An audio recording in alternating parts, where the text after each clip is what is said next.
যখনই বন্ধুরা মিলে বসবেন, চা খেতে বসবেন, কফি খেতে বসবেন, অলওয়েজ দিনই আলাপ করবেন, দুনিয়াবি আলাপ কম করবেন, দুনিয়াবি আলাপ বেশি করবেন না, প্রয়োজন যতটুকু এতটুকু দিনই আলাপ করবেন। কারণ মানুষ জান্নাতেও যদি চলে যায়, মানুষ জান্নাতে চলে গেলেও ওইসব সময়ের জন্য আক্ষেপ করবে, আফসোস করবে দুনিয়াতে যেই সময় সে আল্লাহকে স্মরণ করে নাই, রাসূলের নামে দরুদ পড়ে নাই। তাহলে যদি কোনো জায়গায় বসে পড়েন, বসে পড়ে আলোচনা করতে থাকেন, ওঠার আগে কমপক্ষে বলবেন সুবহানাকা আল্লাহুম্মা বিহামদিকা আশহাদু আল্লা ইলাহা ইল্লা আনতা আস্তাগফিরুকা ওয়া আতুবু ইলাইক।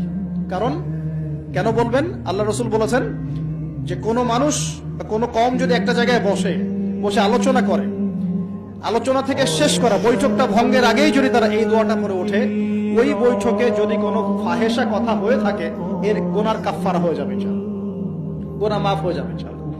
আর যদি ওই বৈঠকে ভালো কোনো কথা হয়, ওই কথাগুলো কিয়ামতের মাঠে